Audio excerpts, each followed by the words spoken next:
Welcome back to Garage Kei. I'd just like to take this opportunity to say thank you to all my subscribers and everybody who's bought something from Teespring or gotten their name on the Garage Kei door. Thanks. Enjoy. And it looks like it's going to have to be modified straight out of the packet. So what's unusual about that? Okay, we're back. I'm putting the ETC unit here. It's going to just tape against that wall there. Nice and clean. Cable runs up. And then there's the sensor for the ETC gate. Wiring's all in there, all good, all wired up. This worked out really well because on this Pioneer head unit wiring, it actually has an output for battery and an output for accessories. The ETC doesn't draw basically any current at all, so that will work just fine. Everything's good. The only thing I'm still missing is the narrowband wire from there to the computer. I'll have to figure out what I want to do with that before I put this area in, but before I do that, I'm going to put the steering column back in because I want to try and start the car. Right, so after asking you guys about the lead that has to run from the PLX brain to the ECU for the narrow band signal, the final decision was you don't need to have any kind of shielding on that wire because it probably won't pick up any noise anyway, so it'll be fine without it. However, I thought, well, seeing as that the standard one is actually shielded, I should probably investigate the possibility of, I mean, can I even buy shielded wire? So I went to the hardware store and I found this. This is microphone wire, which was suggested to me by Stuart. Thanks, Stuart. And it's perfect. It was 102 yen per meter, so like $1 a meter. I got 3 meters of it. I needed wire anyway. Perhaps this wire doesn't need to be shielded, but now I have shielded wire. It's the same gauge as the wire that that PLX provide. It's just shielded. So I'm going to fit this and no more worries. Won't ever have to worry about it again. Yeah, I'm just really blown away that I got this for $1 a meter. Like, I was expecting $5 a meter for microphone cord. Looking at about here. Very dangerous technique. Don't recommend this at all. Ooh.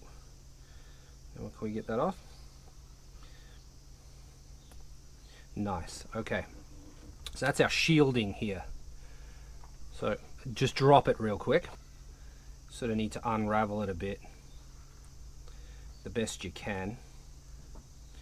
Try not to ruin it. What if I use like a pick or something? Feed the pick through, just a couple of strands down, and then just pull up.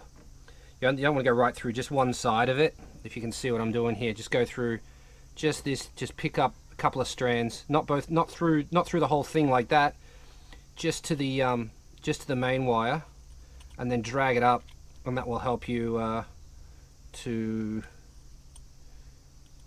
unravel it. The idea of this is that I can put a ring terminal on it and then terminate it as an earth on one end, only one end. If you use both ends, you get more noise because you get a thing called a ground loop. So there's my shielded wire. All right, I don't have a super slick way of doing this. I don't have this plug. So I'm not going to be able, I mean, I could steal the one from here and then tap into that, but then there's no going back, and I like the option of going back to a standard sensor. If for whatever reason the O2 sensor, the wideband O2, let's go back. Wideband O2 sensors don't like being too close to turbos. They tend to burn out, which is why you want it as far away from the turbo but before the catalytic converter as possible. I think they say 20 inches, which is about, I think, 40 centimeters or something. I don't have 40 centimeters between the turbo and the catalytic converter.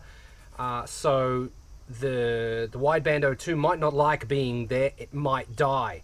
For example, I'm thinking of the worst case scenario. If the worst case scenario is that the wideband doesn't like living there, then it would be much easier for me to throw in a narrowband sensor, and then the ECU will be happy. However, if I mutilate this wiring system, it won't be as easy to put one back in. So what I'm going to do, I'm going to tap into this red wire about there. I'm going to run this red wire like that along here to about that long to this plug here, one side of this plug. The other side of this plug will be a black wire that runs to earth like that. So that should be a fairly slick way to do it. Okay, that's what we're going to do. First off, actually, I'm going to try and remove this yellow. Yep, get that out of there. Once I've got that out of there, now I can depin it. Depin the red. There's a little tab just there that if I lift that tab up just a little bit and pull on the wire from the back, there we go, there it is. I suspect it just needed a bit more time. So that's depinned. Now we can use this like so. We can feed this onto, let's go through here first. Actually no, let's not. Let's just do this.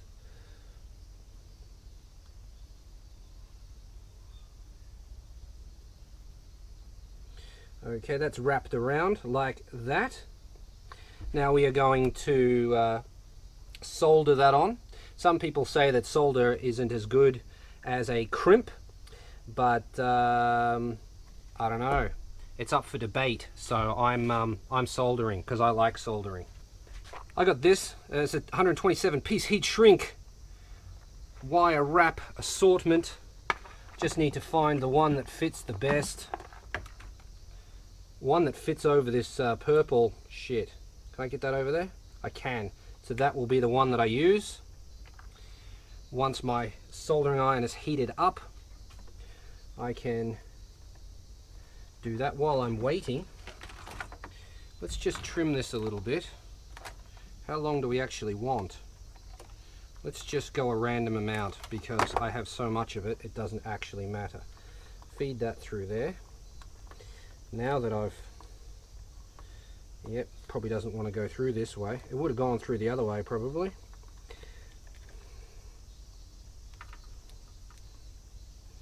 It will go through one way or the other. I have ways of making you do what I want, so just do it. Do it now and save me the time because it's going, it doesn't want to. Okay, it's getting that far through and then stopping. Right, so what do we do? Find yourself a zip tie. It doesn't even have to be a good zip tie. It could just be the end you've already cut off. Feed it through from the opposite end. First trick to try would be just to feed it along the oh, there you go, look at that, that worked. All that just opens it up a little bit and allows the cable to go through. If that didn't work, I would have taped this to the end and then pulled the zip tie out. But it worked, so no problem. Okay, so I'm going to put some solder on the soldering iron, a lot more than I need, and give it a shake to clean it. This is not the recommended method, however it does work. I'm going to put a lot on there. This is called tinning the tip. You want your tip to be nice and shiny. You can drag it across a wet sponge if you like, or a Scotch Brite, and that will tidy things up. Just shake my excess off. I'm going to put some more on there. Go from underneath, create a solder bridge, and that is it. That's done. Right, let that cool down a little bit. It probably won't take very long. It's You don't want to put your heat shrink on while it's still hot, otherwise it will shrink. But as you can see, it's already cool enough for me to hold on to it. So we're squeezing this on.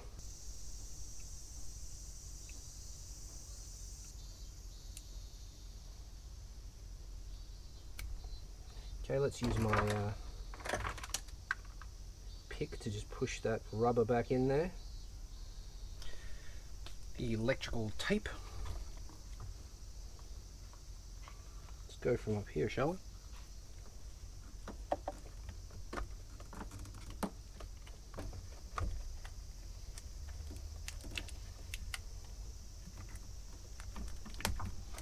Okay, there we go.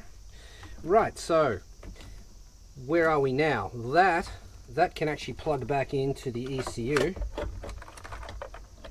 like so. Done. And we can maneuver this back into position.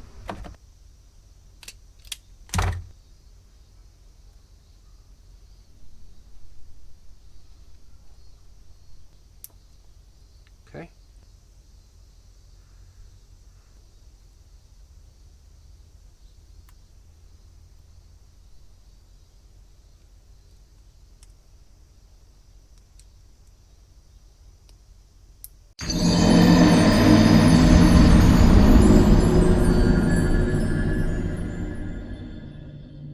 There's a post here, so I found a wire that already had a ring terminal on it. Nice. Sanded it back so that I get a nice good connection. That goes to the other side of this plug here. I'll tape those together and put a zip tie on it so they stay as one unit. This is the connected wire for the wideband controller that now runs behind the heat shield back there. I'm going to put this back on. Let's put this back on real quick. Are we upside down or sideways or what? There we go.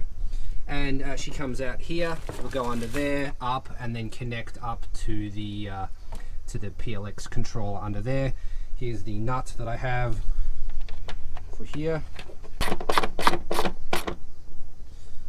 Nice and tight. That's good. Excellent. A little bit of tape. Good to go. And that is it for this episode. Thank you very much for watching. If you enjoyed it, hit the like button. If you'd like to see what happens next, press subscribe. Check out the description for details on how to support this channel. I'll see you in the next one. Later.